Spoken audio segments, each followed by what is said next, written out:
11.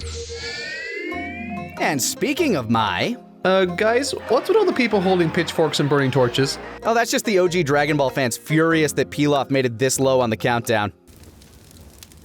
This cannot be a surprise. Okay, Kaiser, go ahead. Be that fan. I assure you I don't understand the connotation.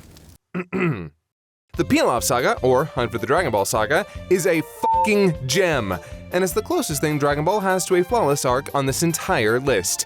Hot off Toriyama's highly successful run of Dr. Slump, this is where it all began, with a story full of comedy, perverted antics, mystical adventure, and more comedy.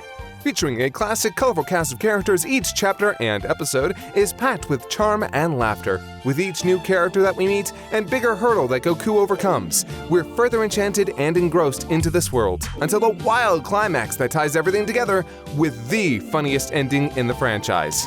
There's really a charm in its simplicity, isn't there? Spanning only 23 chapters of the manga and 13 episodes of the anime, this is a comparably light read, all things considered, but it delivers heaps of jokes, fan service, and a delightfully straightforward story. The ending with the reveal of Goku's backstory involving Grandpa Gohan is still an emotional gut punch.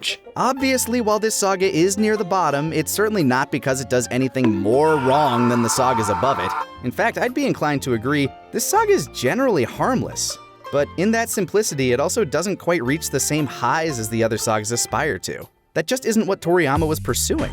He wanted something more in the vein of Dr. Slump meets Journey to the West, and by God, he nailed it!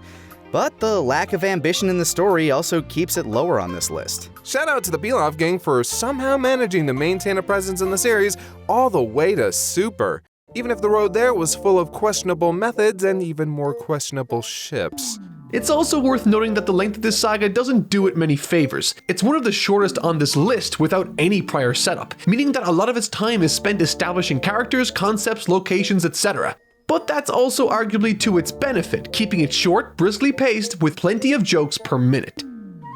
Pilaf is low on our list, but this is the place where it all started, where the concept of Dragon Balls were introduced, where Bulma met Goku and shot him in the fucking head, where a transforming pig stole child wives, and Yamcha and Puar tried to mug them in the desert, where a goblin boy, accompanied by an adult woman and a talking dog, tried to conquer the world, only to be thwarted by a 12-year-old hick, where Goku would make a fateful lunch date with a silly lovesick girl who would one day become his wife, where we first saw the Kamehameha, which kids would make a pastime mimicking in their backyards for decades to come, where the magic began, almost 30 years ago, that still, miraculously, continues to this day. Sure, it's unambitious, but it's also Heartfelt. Endearing. inspired. This saga may not reflect what the series as a whole has to offer, but it's a perfectly paced, simple, enchanting story about a little monkey boy taking off a teenage girl's panties before she flashes a lecherous man old enough to be her grandfather. And that's a story we can all relate to.